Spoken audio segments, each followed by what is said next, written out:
Welcome to the Fit Life for Busy Parents podcast, where our mission is simple. We want to encourage you to go out there and achieve your fitness goals through a series of easy to follow protocols. I'm super excited today to bring on one of the other coaches from a company that I work with called NLCA, Next Level Coaching Academy, Emily. She's been doing an absolutely fantastic job with her coaching business. And I'll go ahead and turn it over to you, Emily, and be able to give a little intro about yourself.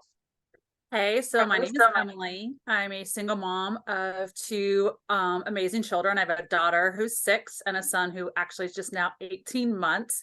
So they're itty bitty kids. So my main focus is working with other busy moms, single parent or not a single parent, that's trying to make those healthier choices for their family, not just for themselves. I love it. Yeah, that's right up my alley as well. That's my clientele that I try to work with is busy parents, right? Obviously, the Fit Life for Busy Parents podcast. And I think a big part of it that's an inspiration for me, and then obviously hearing your story as well, really highlights is my wife was a single mother for a while. And with our oldest son, was just her and him. And it's one of those things that when you are a busy parent, especially if you're a single mother or a single father, it can get stressful pretty quickly as far as still finding time to prioritize yourself, right?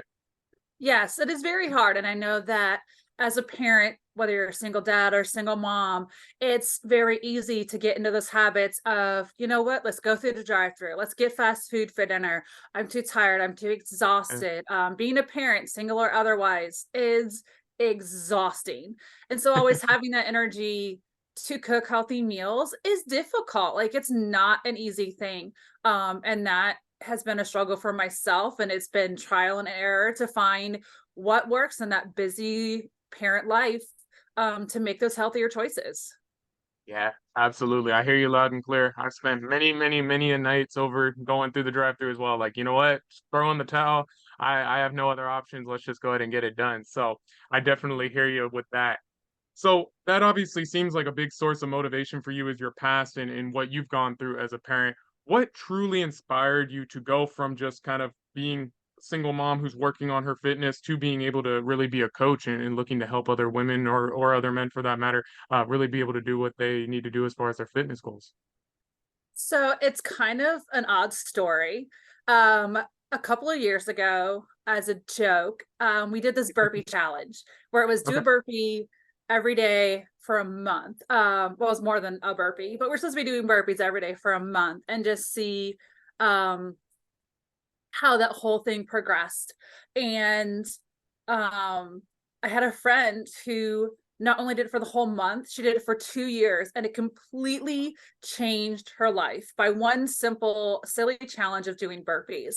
And her reaching out to me and being like, "Hey, I just wanted to thank you for, starting me on this whole journey with a really random challenge." That I was like, you know what? I want to help motivate other moms who, take something as simple as a burpee and start incorporating it into their life and completely changing their fitness level. Yeah, absolutely. That's a really cool background story because it almost seems like it was kind of just like this was how it was supposed to go, right? Like this was your purpose kind of like coming into your life and giving you that opportunity and like, huh, okay, maybe I should do this, right? So Right. that's really cool. I like that background. It's kind of similar to mine as well. My background is, I started losing weight. Excuse me. I started losing weight myself, and people started reaching out and like, Cam, what are you doing? Like, can I join you and stuff? And so I started training people, and they were getting some results coming into the gym and being with me. But I noticed like they were always like, well, how do I get like you? Like, how do I be able to like get the six pack or get the bicep vein or this, that, and the other, because I was mostly getting guys at that time. And I was like, oh, well, duh. The reason why you're not really fully getting the results is because, yeah, I'm with you in the gym, but then as soon as you leave, you're going back to the same things we talked about. Like you're in the McDonald's drive-through, you're not picking the healthiest choices, you're eating late at night and like not really watching that you're going over your calorie goals, like your protein, like this, that, and the other. And I was like, oh, I need to get into coaching and teaching people how to do this as a whole, not just be in the gym with them, right? Right. Right. And I think So that's where people sometimes forget is how much that nutrition part plays absolutely. into your overall health and wellness. Yeah. Absolutely. Yeah, I think that's the biggest thing because I mean, obviously what we do, right? We talk to people all the time. Like that's what we do on a daily basis is talk to people about their fitness journey and what they're struggling with, what they're doing well. And almost always the response that I get is, I'll be like, "Hey, so are you, interested in this because you're on a fitness journey of your own?" And they're like, "Oh yeah. Oh, awesome. What are you doing?" "I'm going to the gym." I'm like, "Cool. So like what else other than the gym?" "Just the gym." And they'll be like, I go 6, 7 days a week, and I'm like, "That's great." But then they'd like, "Yeah, I don't do anything with my nutrition. I don't watch what I eat. I don't try to follow a specific diet. Like I'm just going to the gym." And so, it is one of those things that's a factor in it, right? Like obviously all of us as coaches promote for our clients to go to the gym and lift weights or do cardio, but at the same time, that's not the only protocol. And I think that sometimes gets forgotten, right? Right. And I also think that sometimes people have this misconception that, well, if I want to get fit, then I just have to eat salads all the time, or it's, oh, it's just Right. salad, salad, salad, healthy, boring, kale, Yeah. lots of avocado type Yeah. meals. And the reality is, like, you can have such a wide variety of healthy, nutritious meals that Yeah. you can get your kids to eat as well. And it's not That just right salads, there. it's not just boring foods. And there are ways to, make those little changes that then all of a sudden that time you're putting into the gym is actually producing the result you're wanting. Right, right. No, I think that that's spot on, and I think the part about the salads too, often is, kind of overblown because you could go over your calories just having 3 salads a day. If you throw enough ranch dressing or these other things on there, right? Or you get the breaded chicken on there or something, like you could mess up some calories real quick. And I think it really lends itself to the point that people, don't really have a cohesive strategy, right? They know that I should go to the gym. I don't really know what I should be doing in the gym, but I'm gonna go and I'm gonna do some random stuff. I know that I should be eating, kale, salads, avocados, this kind of stuff, but I don't really know how much of it, what other macros I should be focusing on, how exactly. And so their whole thing doesn't mesh. So then they get frustrated and overwhelmed with the fact that they're not getting the results that they want. Before long, I mean, any of us, right? If we're in the gym watching what we eat for 6, 8, 10 months and we've lost like 2 pounds, it's like, whatever. I'm just gonna go ahead and jump off now, right? Right. So it's definitely tough for sure for a lot of people, and that's where having that real confidence in your strategy is key. Which kind of lends me to, we talked beforehand about kind of your background as far as, struggling with, unsustainable diet plans and even how you said like always being in the drive-through or wherever because you just don't really have the time. What was that turning point in your life where you were like, "Hey, I'm not doing this fad diet, yo-yo dieting anymore. I'm really gonna make it into a lifestyle and do something that's sustainable for my health long term." So before having my daughter, I was not in the best of marriages and joined a weight loss challenge at work. And I thought at that time dieting meant plain gross chicken breast and Yep. broccoli, Yeah. um, twice a day, every day until I hit my weight goal. Yep. And so that's what I did. I ate excessively plain, boring food, lost a ton of weight, got super Right. fit, but I felt like I was missing out on enjoying life. And Right. so then I really started to dive into, what are macros? Because I didn't know what macros were at the time. Yeah. What does my body really need when it comes to protein, carbs, fats, to fuel itself and to be healthy, to where I can still enjoy life and not feel like I have to not go to this social event or not go to this thing or not have, that yummy Thanksgiving side dish because it Right. doesn't fit into my boring, bland chicken breast meal plan. Right. Um, and that was kind of the turning point for me where I was like, you know what? Like being healthy shouldn't be boring. It shouldn't be restrictive. Yeah. And that's kind of where I try to take my clients as we live this 80-20 lifestyle where we do eat healthy the majority of the time. But you know what? When you're at that birthday party, have a slice of cake. Does it need to be like the massive, most frosty covered slice? Right. Not necessarily, maybe cut it in half. Sure. But, there are ways to lead that healthy lifestyle and still Yeah. enjoy every single day. Right.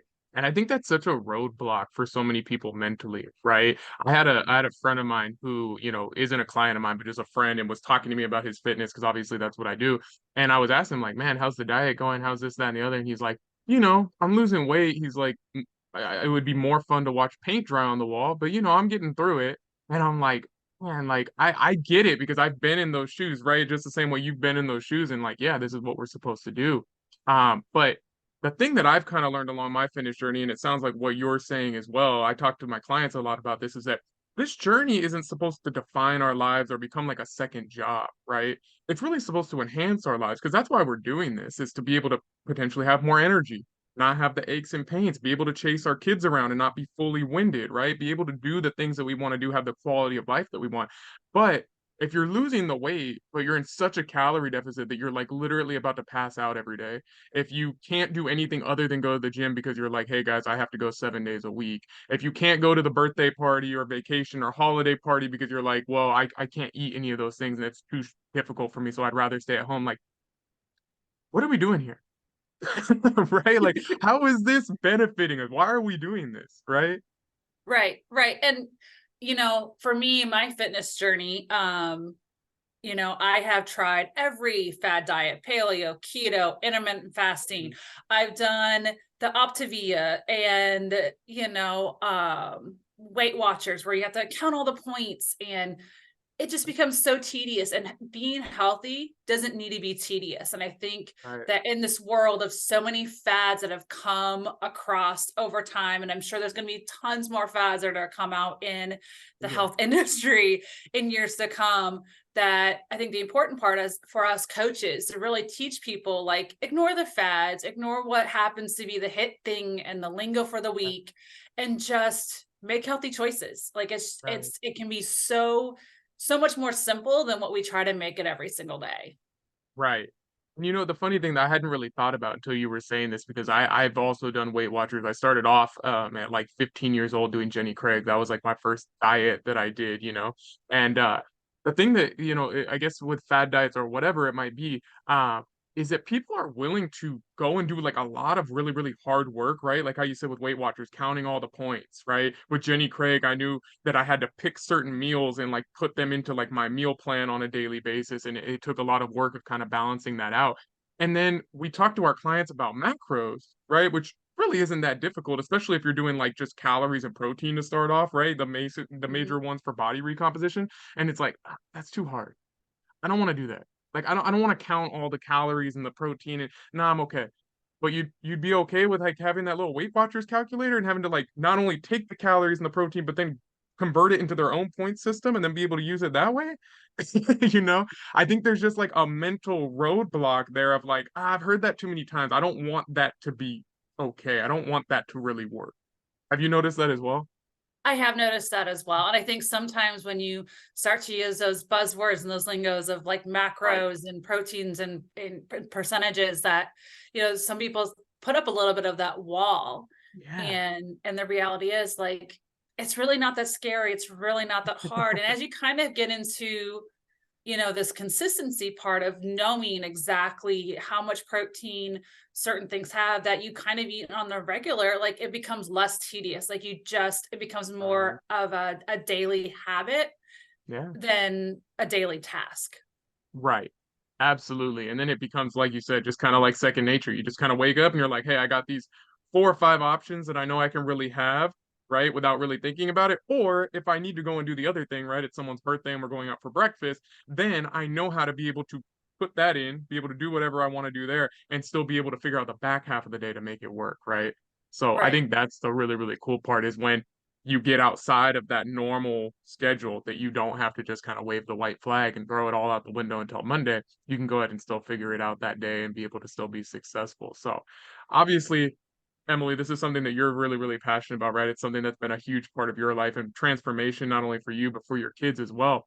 What do you feel like is the main thing that kind of gets you up out of bed every day and really be able to help people achieve this? Like, what's the thing that you experience that you want other people to have, like, to be able to avoid? For me, a lot of it is just having like the energy to play with my kids. Like, I see those parents on the playground who don't always have the energy to play tag, Yeah. or you can see it in their face. They don't want to go down the slide because they're like, "Ooh, am I going to fit down that slide? Am I going to get stuck going down that Yeah, slide?" And it's absolutely. a thing where it's like, I want parents to have that energy that I have with my kids to Right. run around and play tag, play the floor is lava, to go down the slide and no, you're not going to get stuck. And that's what gets me out of the day is like my ability to play with my kids and to Right. have that energy to keep up with them. I mean, keeping up with a 1.5-year-old is not easy. I mean, you want to see a kid Absolutely. run fast, you take off a diaper off a 1.5-year-old and they can sprint faster than Usain Bolt. Like, I Right. swear it.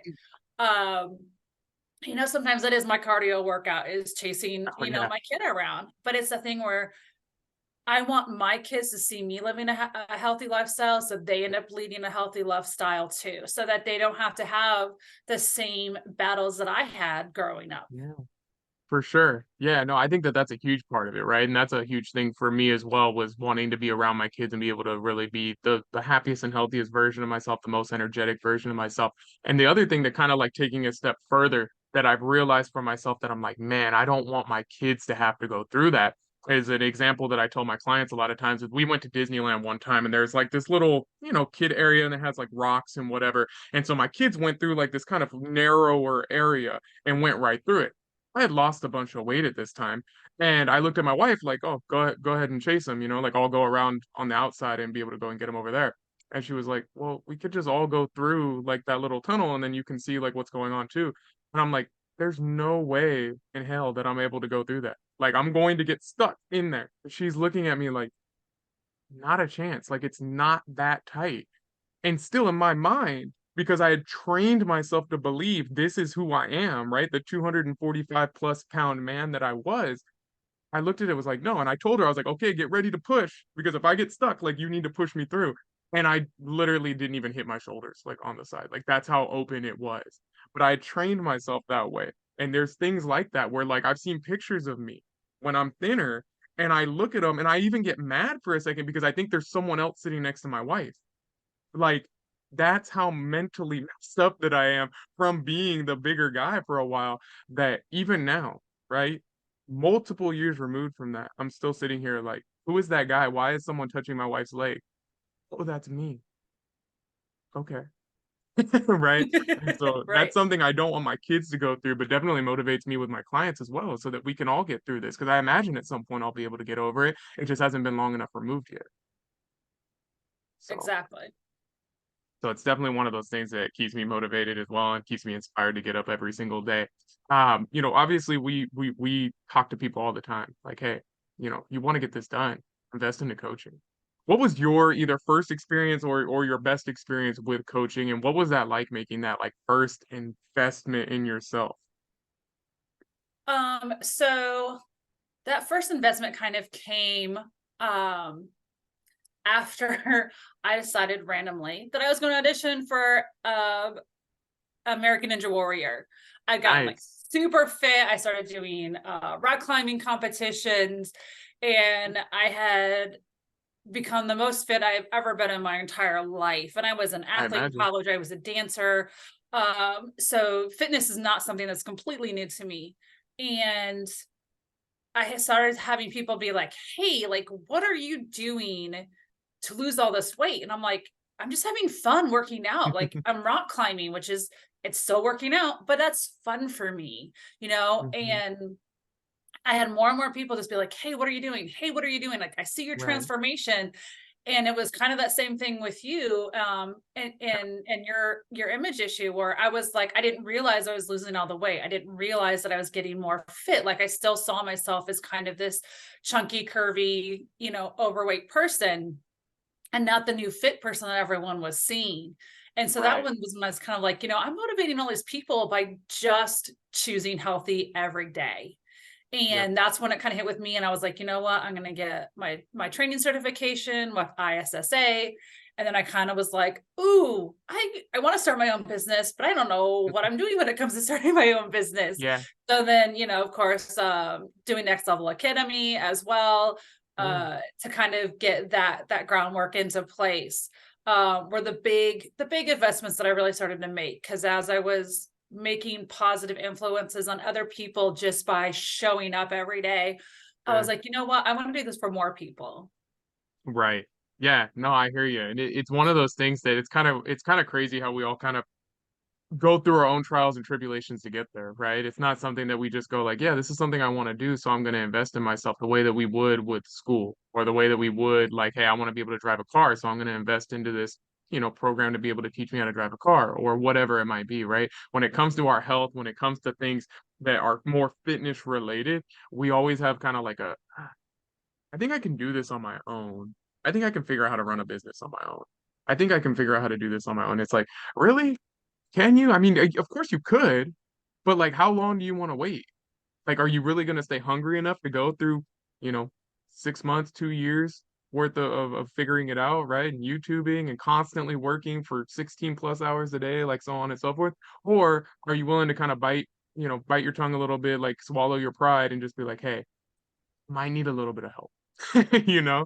Um, and I know that that was true for me for sure. Like I spent months and months and months watching so many people on YouTube and kind of putting my own thing together. And I started to kind of have some success, and it was like, this isn't really working out the way that I wanted it to. So finally, I invested into a bunch of different companies. I bought like 4 or 5 different programs and kind of pieced together the parts that I liked and that made sense for my lifestyle. And that's where ultimately like title training came from, was kind of me mix mashing like my own kind of Frankenstein situation and what worked for me and now works for others. But yeah, it's like we have that aversion when it comes to investing into our health for whatever reason that I can do it on my own. I can put a spoon in my mouth. I know how to go to the gym. I have a gym membership. Like, I'm okay. I don't need someone to tell me what to do. But we virtually do that with nothing else in life. You know what I mean? Well, So it's crazy. well, I also think it's sometimes for women, like we're willing to drop that $225 to get the cut, Right. color, hairstyle all done. But then when Oh it yeah. comes to dropping that kind of money on our health, we're like, ooh, no, no, like that's too much money. I Right. can't do that. I can't spend that kind of money on myself. And I think that Right. sometimes we just have to change that perspective where it's Yeah. just like, where does your money really need to be going towards? Right. Like your long-term health is where you need to be putting some of that investment into instead of taking that trial and error and kind of hoping and going on this roller coaster where you succeed for a little bit and then you fail and you're like, oh my gosh, I'm back at my starting point, I've got to like try to climb back up this ladder and succeed again. Yeah. And it's just one of those things that I'm hoping that as coaches we can really help Yeah. clients take that investment into themselves. Yeah. No, I hear you. And I think a big part of it too, right, is that if you go and you spend $225 on your hair, right, you walk out of that shop with your hair different. Like you are that different person, right? That different feeling, that different sense of confidence that you want to be. You jump off of a call with us and you join into our programs, you're in the exact same spot as when you got on the call. You just have spent, some of that money. But I think the main thing that people have to realize is that that's how an investment of something that actually is worthwhile works, right? You do that with school. You do that with, anything that you're going and investing into yourself. You're gonna go and spend that money up front. You're going to be in the exact same information or same exact space. Wow. With the same exact information. And then over the course of the next whatever time frame, that might be 6 months to 2, 3 years, 4 years, um, you end up really changing your life. And now you're set up for the next 20, 25, 30 years of your life. Whereas with the hair, what? You get a solid month and a half, 2 months maybe, and then you're Yeah. right back to spending that same money. So it's like, what's the way out here? Which one's really more important for you, right? So it's definitely a tough pill to swallow, I think, for some people. But at the same time, you choose your heart in life, right? You can either have it. I'm gonna have to like really cut some things out here and be able to, afford this program. I'm gonna have to cut out maybe going out to dinner, or cut out going to 7-Eleven and getting my energy drinks or this, that, and the other to be able to get this done. Or your heart could be, it's really difficult for me to get out of bed, really difficult for me to chase my child around. It's really difficult for me to even like maybe breathe going up a flight of stairs. And to me, right, and I think to you obviously as well, it's very cut and dry, which part we'd rather have. Right. Right. So I definitely hear you. So one thing that obviously, if for people who don't know, it's in your background as well, but Be Healthy, Be You is your company name, right? That's what your fitness company stands for. What is the basic principle that Be Healthy, Be You stands for in your mind? that you can, as simple as it sounds, be healthy and still be you. Right. My daughter is a rock star. This kid does Awesome. taekwondo. She's on the pre-team for gymnastics. We do ballet, tap, jazz. Uh, Wow. I mean, you name it, this kid is in it. We're running around. Life is crazy. It is busy. Sure. Uh, but it's a thing where despite how busy we are, like we can still choose to be healthy. I can still take 20 minutes in the morning, make a healthy crock pot dinner. So when we get Yeah. home from 4 hours of dance practice, we have a healthy meal that's already cooked, already done. All I have to do is serve it up, feed it to me and the kids. We Yep. still, it takes no major amount of extra time out of my day. Right. And it's that thing where, my gym has childcare, something that's very important to me to be able to work out. Drop my kid off at Yeah. dance, drop my other kid off at the childcare room. I go get 30 minutes to myself. You don't need to spend 4 hours in the gym every day to get Yeah. results. I mean, you just don't, but you can take 20 to 30 minutes for yourself to get those results that you want. I still got to be Right. me. I still got to be healthy. I'm still there for my kids. I still got to take them to the activities. And Yeah. that's what Be Healthy Be is about. Is like, let's find what works for you, your life, your busy schedule, so that you can be healthier, but still leave the life that you want to have. Right. That's awesome. And I really, really like that, Emily, because that's kind of like a lot of the basic principles that we have here at Title Training, right? Yours is be healthy, be you. Mine's turn one day into a lifestyle, right? And it is one of those things. Like we have two programs, I mean, for men and women. One's called Dad Life and one's called Mom Life. And they're basically 15-minute workouts for that exact reason. You can do them from home. It doesn't require much equipment. And it's for those little power naps that your kids are taking, or maybe they go and they start watching Coco Melon or whatever it might be, and you're like, all right, I got 10 minutes. Let's go ahead and see what I can get done, right? And being able to make it get done. But I think a big part of what you're talking about, right, with like the 20 minutes for the crock pot or 30 minutes and be able to put your child in the child care at the gym and just really be able to focus on yourself is one is game planning, right? You got a game plan to have the ingredients and be ready to make that 20-minute crock pot, or otherwise you don't game plan ahead of time, you're not going to have the ingredients. Maybe you don't even have a crock pot, whatever. But you're now set up where it's like, oh, well, I tried and we're back to square one, right? And two is making it a non-negotiable in your life.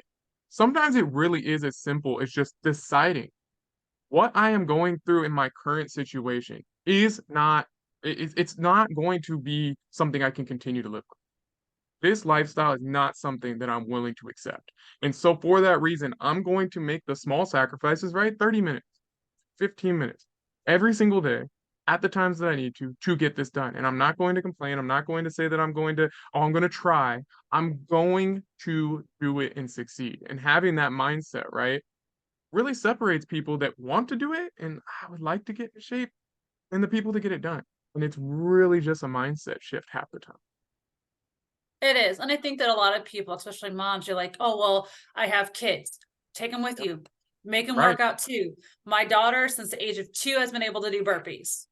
There I you go. mean, because I've taken her to the gym with me. I have always, Right. always taken her to the gym with me, and we work out. There are times Yeah. when I want to go for a run. Throw her bike in the trunk. We go to the park. She's my pace keeper. I have to Yeah. keep up with her on that bike, which is getting so much harder now that she's getting older, and she is Yeah. fast, so fast. But that's the other thing is, you're getting that outside time for your kids as well. You're getting your Right. exercise in, they're getting exercise in. Everyone as a whole unit is going to be healthier and have better energy. And you're getting that Yeah. bonding time that's not in front of Coco Melon or, Right. YouTube or Yeah. video games and Roblox and Minecraft and all those Yeah. other things. For sure. And again, I mean, all those things that you just listed aren't really that difficult, but you could make the excuses, right? Oh, it's too difficult to go to the gym and take my child with me. They're gonna want this, that, and the other, and I'm gonna be looked at by other people and whatever. I can't take them. They're not well behaved enough or whatever it is, right? And it's like, yeah, but how do you think your child becomes well behaved enough to be able to go to the gym? The first couple times it might be a little difficult, right? It's the same thing with going to the park. Your child might not always want to go to the park, but you make it something where it's like, hey, this is what we're doing. You're gonna be, make it into a game. You got to beat mommy, and mommy's got to keep up with you, right? And so it's making it that non-negotiable to the point that we even promote for our clients as well to do a lot of the programs that would be with a dumbbell or whatever it is that you'd be doing. Just pick up your child. You're doing Bulgarian split squats and you're like, it's not really that difficult for me just to do body weight. Hold your 2-year-old, hold your, 18-month-old and do the split squats. Do squats, right? Be able to put, for me, like I put my son on my back and I'll do push-ups, right? I'll do like either like close diamond push-ups or I'll do like kind of side to side push-ups. And he's like my little weight vest. So you can make it into games where your kids remember, right? And I think that's even the cooler part is that now as your kids get older, it's just natural, right? Your daughter's gonna just Right. be like, well, we go to the gym, we go to the park and we run. We do this, that, and the other. Of course we would. Just the same way that cultural foods would be part of their life or whatever else, right? And it really creates the lifestyle for them so they don't have to invest into their health at all because we already did it and kind of showed them the way.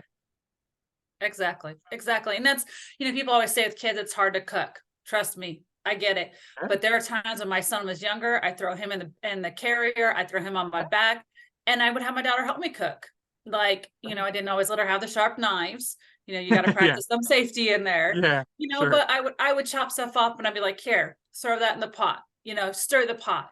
Right. My kid now at 6 can make her own breakfast. I mean, she That's makes awesome. scrambled eggs all by herself.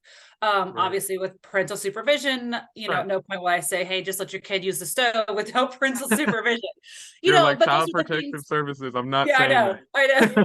But it's those things where, you can always make eating healthy a family affair as well, where Right. it's like, hey, peel this onion, Mhm. hey, shuck this corn, Yeah. and there's one of my favorite moments was when I was talking with my daughter out on the back porch and we're just shucking corn for dinner to throw on the Mhm. grill. It's It awesome. was a healthy, nutritious meal, Yeah. and making memories, having fun outside. And those are just the things I try to help my clients learn that, like, you can make this a part of who you guys are. Right. No, I hear you loud and clear. And it kind of like you might have already kind of answered my next question. But when you look at these moments, right, and these things that you got to do with your children and obviously the clients that you're helping out and going to continue to help out along your journey, what do you really like want your legacy to be or your memory of people of you to be? My biggest legacy, I think, is for my kids. I want them to remember me as a parent that always played with them, that was Right. always there for them. The parent that had the family home cooked meals and we ate around the dining room table. I feel like in today's world we've gotten so busy. We've actually come away from doing family meals with no cell phones, no tablets, no interruptions. That's what I want my kids to look back at and then take on with their kids, that they keep those family Yeah. moments and keep that time sacred and precious, where they cook meals with their kids and they eat around the dining room table and they talk about their day. They put away the phones, they put away the distractions and keep that family value alive. Right. No, and that's really, really huge because I mean that's something we struggle with as well in my house from time to time. Is maybe not so much with like dinner, but definitely breakfast and lunch, because we're all on the go and we're trying to go this way and that way. And our oldest son's 17, about to go into college. So it's like, how that is. He's got his phone, he's got his headphones on, like he's always like, doing this, that, and the other.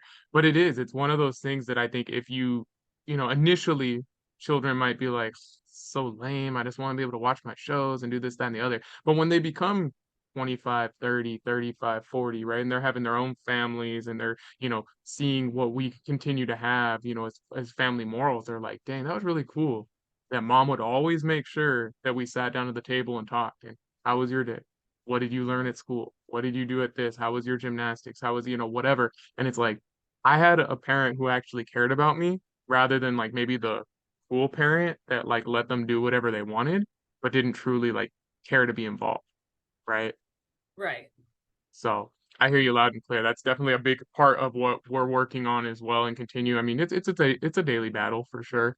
But one of those things that's definitely a big part of my legacy as well, and something that I want people to remember myself and title training for is someone who just truly cares for people. Like this isn't about nickeling and diming everybody. It's not about trying to, get every last penny out of people or get people these amazing results so I could post it on my Instagram and be like, look it, you can do it too.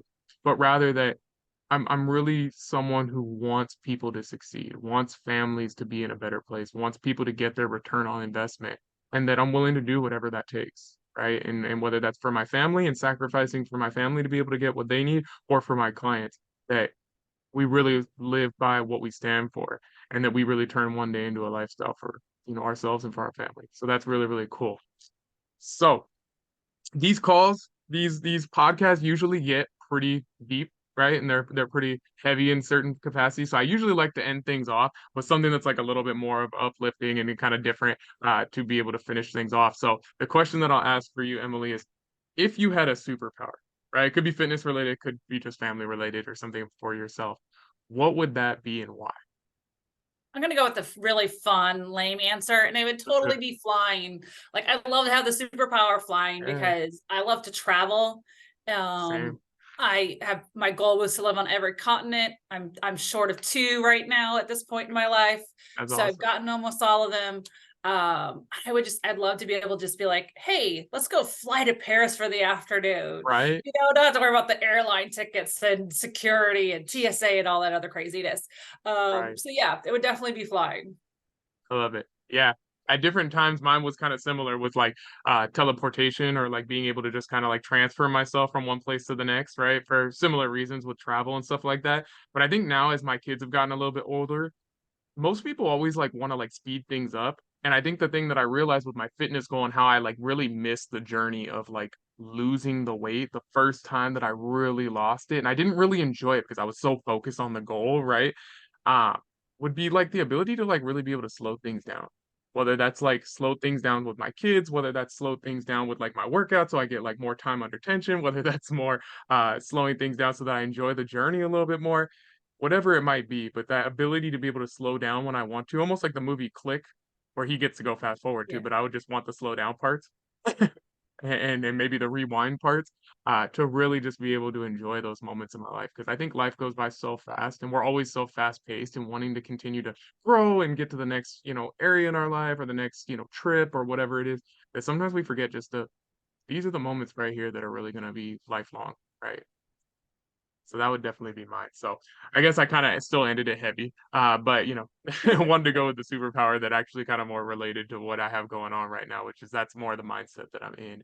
Um, well, with that being said, Emily, it's been an amazing, amazing podcast. I really appreciate you coming on, telling us a lot about your company, right? The Be Healthy, Be You company fitness program, and honestly, just to be able to show people what exactly you bring to the table. And I think that if you are a mom out there, whether you're single or not, I think Emily would be the perfect person to be in your corner to, take you under her wing and really be able to show you what it's like to be able to be healthy and be you.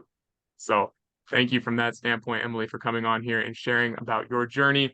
If you want to, if you have a few seconds here just to be able to tell people where they can find you on Instagram or TikTok, all that good stuff. So on Instagram, you can find me at Be Healthy BU Trainer. On TikTok, it's actually the Fabulous Liang family because I share that with my kids. We love to make Awesome. TikToks, do all kinds of fitness challenges on there. So they'd Cool. be the two main places you can find us. Awesome. So, hey, go and check out TikTok, even if you just want some wholesome family fitness content, because that sounds awesome. Definitely gonna have to go and check that out as well.